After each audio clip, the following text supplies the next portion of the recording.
Welcome and GM back to the coziest part of Solana's finest podcast, Sol Brothers, markets, prices, charts, technical analysis. We got shit to talk about, like always.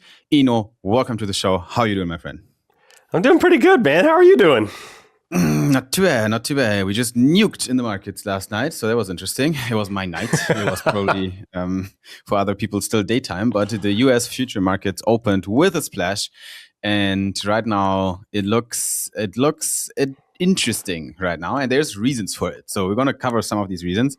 I think we have three big pieces of macro to discuss, if I'm not mistaken. In this part of the show today, we're going to talk a little bit about the Clarity Act and why it's not so clear what's actually happening, the tariff wars and how they are continuing, and also that Korea ends the 9-year corporate crypto ban and what that means for the markets. And besides that, of course, we also take a look at the charts. Are you ready for that? Yeah, dude, let's check out the charts. I got my finger on the button, just ready. Damn. I mean, it doesn't look good. I mean, I don't want to look at it, but let's do it. Let's just jump. Let's embrace the pain. Do you see that? Do you see that beautiful red candle here? Pew!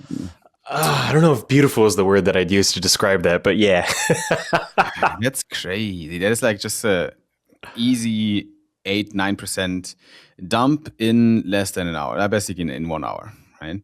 On the Solana chart. And that is, yeah, that's painful, not gonna lie. If there's people that were gambling for another high, then, but I don't want to say I told you so, but I did tell you that the top might be in with this fifth wave here to the upside, and that we don't need to print another one, right?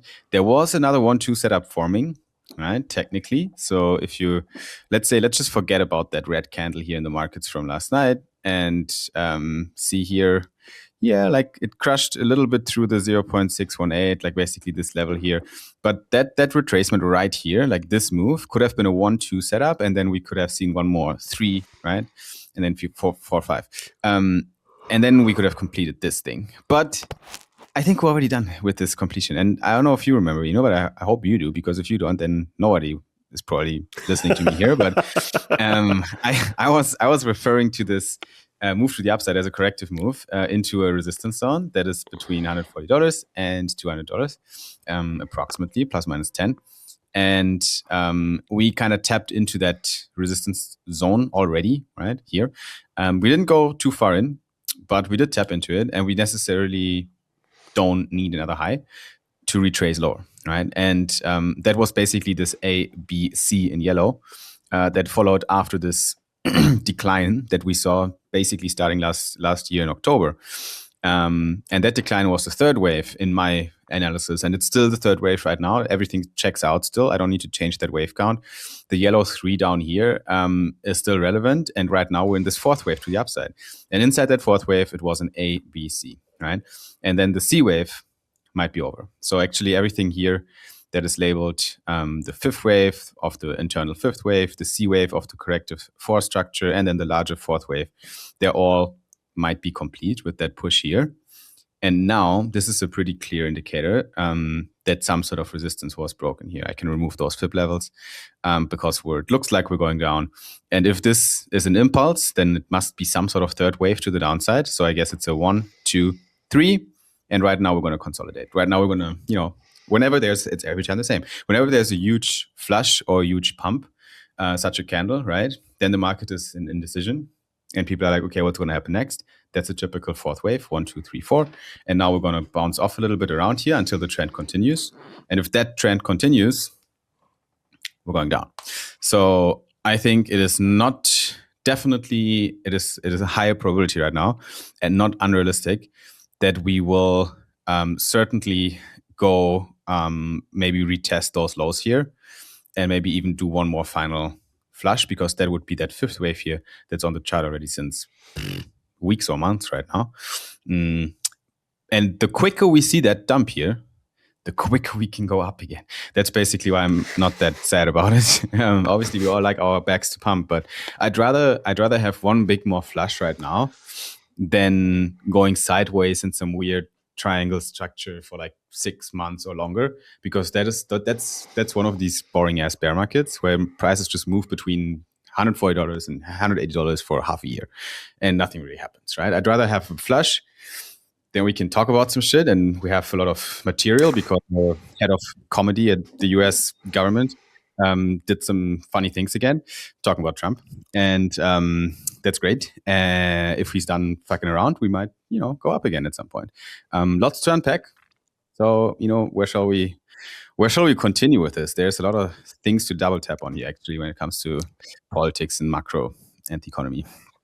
Yeah, obviously, we're in a little bit of a weird spot in the world, and I think one great place to double tap is to talk about a landmark piece of legislation that was slated to be voted on last Thursday. In fact, we had covered it last week on the podcast, but there have been some very interesting developments on that side, Simon. So maybe you can take us a little bit through what the fuck is going on with the Clarity Act. What did Brian Armstrong say?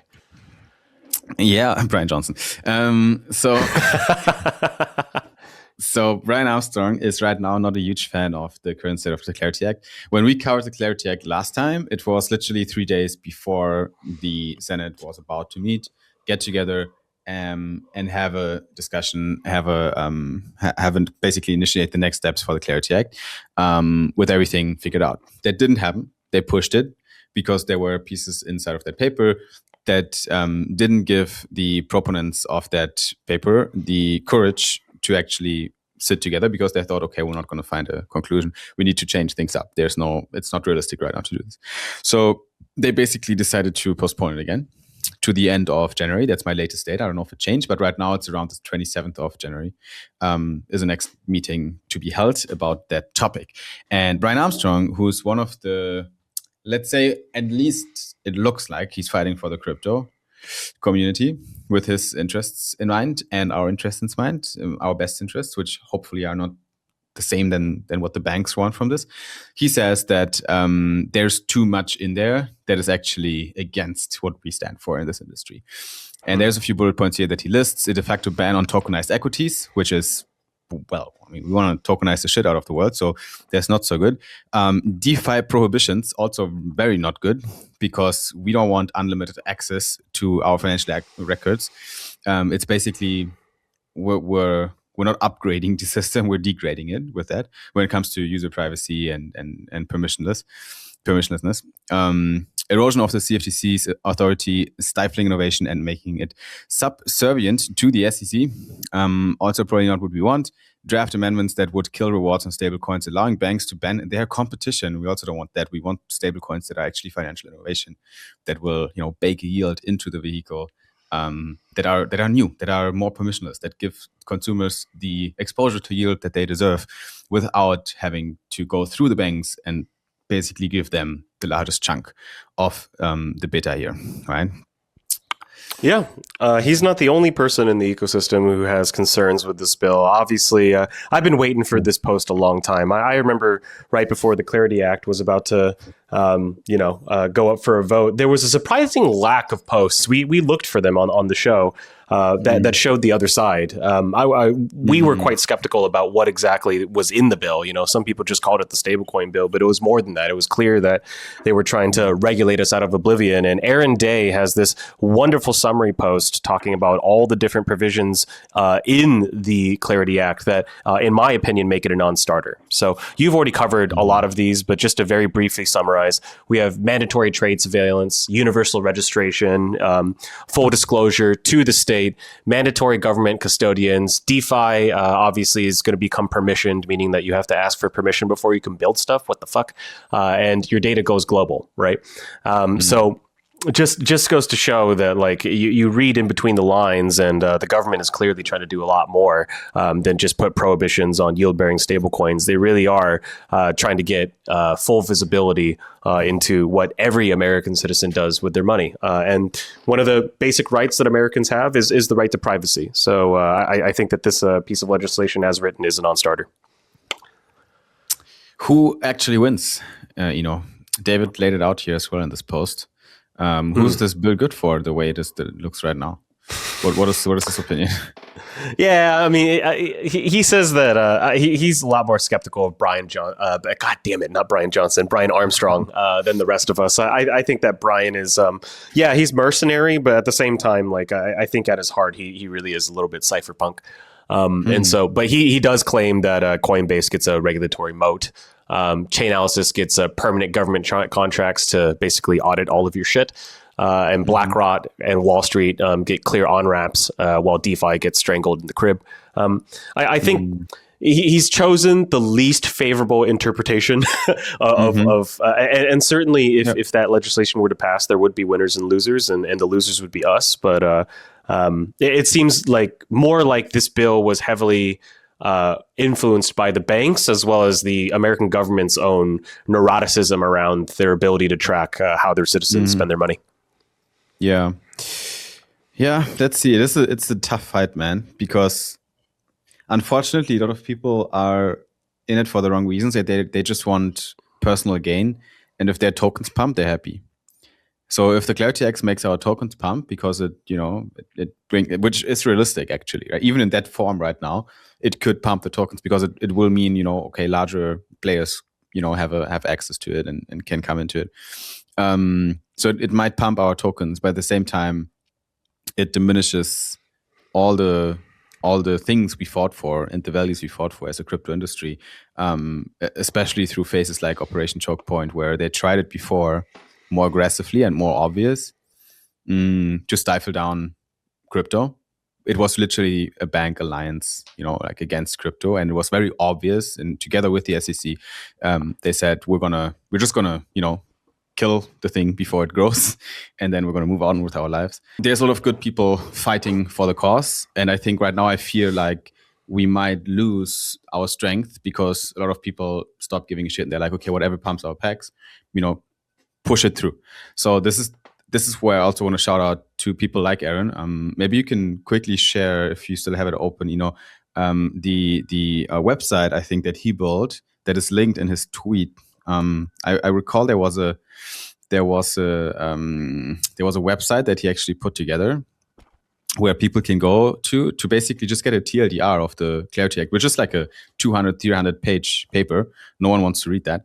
But he basically pulled out all the critical points, put them nicely on a front end. So basically, for people that want to dig a little bit deeper and also have an understanding of the risks of the Clarity Act, to then go and talk about these risks with people, basically preach the gospel and make people aware. This is a good page for it. You can basically just scroll through it and find like a lot of the ins and outs of this proposal to be a little bit more in the loop, because I think a lot of people are right now underestimating of what the Clarity Act could do to this industry if it gets pushed through in the wrong form, where we could lose 90% of the underlying values we have been fighting for in crypto with this. And it even matches the theme we're in right now. Institutions are coming in, retail gets, a little bit more widely adopted and people come in for the wrong reasons. And so it's interesting. Obviously, take it with a grain of salt. I'm not saying that everything on that page is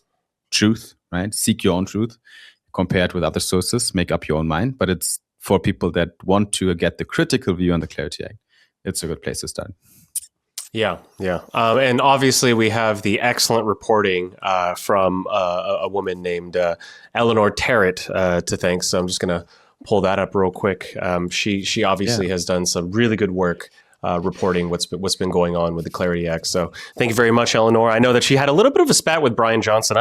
God damn it, Brian Armstrong about her reporting. I didn't really understand what they were arguing about or why Brian said that her reporting was inaccurate and why she clapped back. It just felt like it felt like they were talking past each other. I didn't quite understand why they were disagreeing. It seemed like they were saying the same thing, but disagreeing for no reason.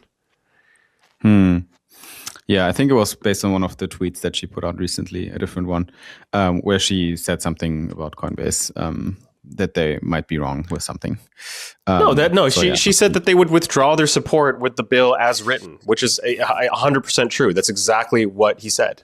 It's like it's not. It's like she wasn't putting like a weird. Like sometimes the reporters, they'll take what someone said and they'll spin it into what they didn't mean, right? But she said exactly what he said. It's not like she paraphrased it. It was just like, this is what you said.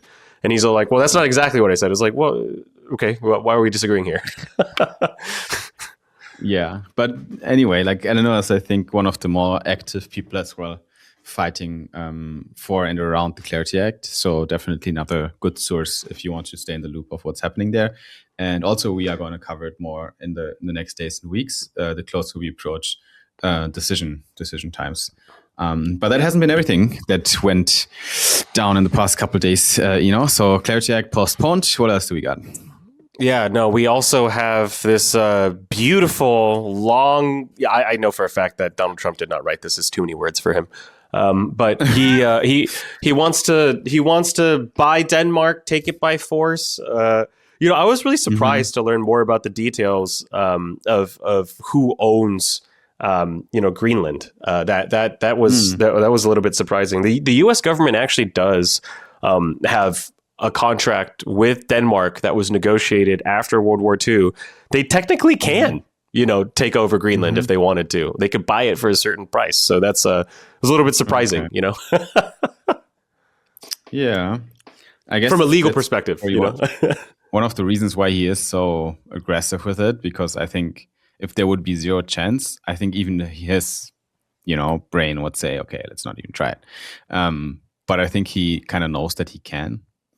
Similar how the US also took other places in the world, like the British Virgin Islands or some pieces of land that were originally not part of the US kind of continent.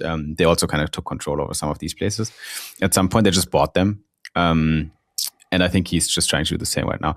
But the European Union said, yeah, no, not going to happen. We're not gonna just give you a Greenland right now. So then now they're basically a little bit in a fight. Basically, the UN, the European Union, against Trump and his government. And so the reaction of Trump was to say, okay, well, I mean, I got my tariff guns out. I used them before, I'll use them again. And now Denmark, Norway, Sweden, France, Germany, and the UK, and Netherlands and Finland, they will get 10% tariffs on everything they are importing into the US beginning February 1st.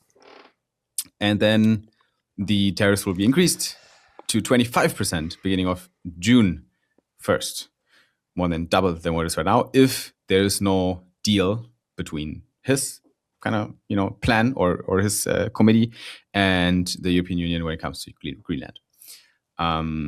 It's time for Denmark to give back, Trump says. Sure, whatever. But he seems entitled to get that land, and he's trying everything to do that. The European Union has not reacted with, okay, fair, let's talk. They basically did the opposite, and they said, well, if you do tariffs, then we'll do tariffs. Macron, France's president, responded to it. Europeans will respond in a united and coordinated manner. No threat can influence us, neither in Greenland nor in Ukraine. And I think they're now also discussing internally some pretty drastic trade war declarations, really. And that could impact the US, that could impact European Union, that goes both ways. And that might be one of the reasons why the markets, even they're not open yet, dumped in the future markets on Sunday night that much. Yeah.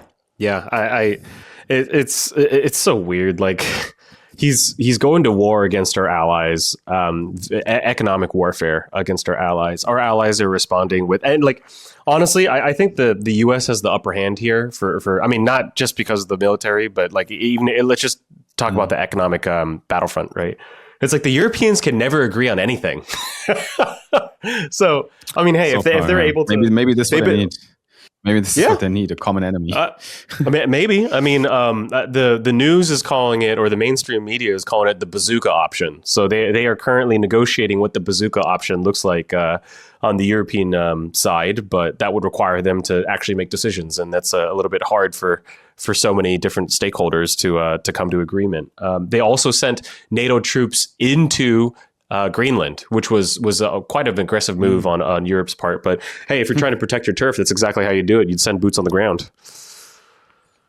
I mean, Trump said it, right? He said like, okay, if we don't get a deal, then we just take it.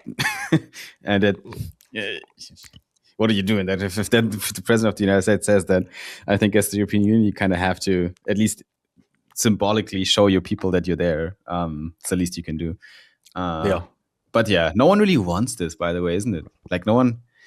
The like, only Trump. the US Trump is the nation. only person in the entire world who wants this deal to go through. Yeah. Interesting. But and hey. then, yeah, some of the people that are kissing his butt. But yeah, damn, man. Like this is lots of tensions. It's not getting boring here in the world economy. There's like trillion other topics right now that are hot. And we do have one more, I think, that we wanted to cover in this section of the show, right? Oh yeah. Really big piece of news that we're seeing is over in South Korea, the FSC, which is the Korean equivalent to the SEC, has cleared firms to invest up to 5% of their equity value into top 20 tokens. So this obviously would include Bitcoin, Ethereum, Solana, and maybe even Bonk, if I'm not mistaken. So legally speaking, you could put 5% of your company, the value of your company into, assets, digital assets. Interesting. So basically that counts for every South Korean enterprise right now. They could all do that starting now. Okay. Right. I think the asset that makes the most sense, or at least how makes most sense from the Korean perspective, is like, hey, if I want to hedge against the Korean won and the US dollar, right, and just have like a pool of capital that I know that will survive like a fiat crash, like the entire world just goes down, it would be Bitcoin, right? Like that's where you would probably bet your bottom dollar on it. It's quite fascinating to see a 9-year ban finally cleared. Yeah. Do you think did you feel the government got a little bit more relaxed when it comes to crypto, and they're trying to kind of go with the trend of the world, which is okay, we shall bring a little bit more clearance here instead of just banning everything? Is that kind of the state of Korea right now as well? They're becoming a bit more open.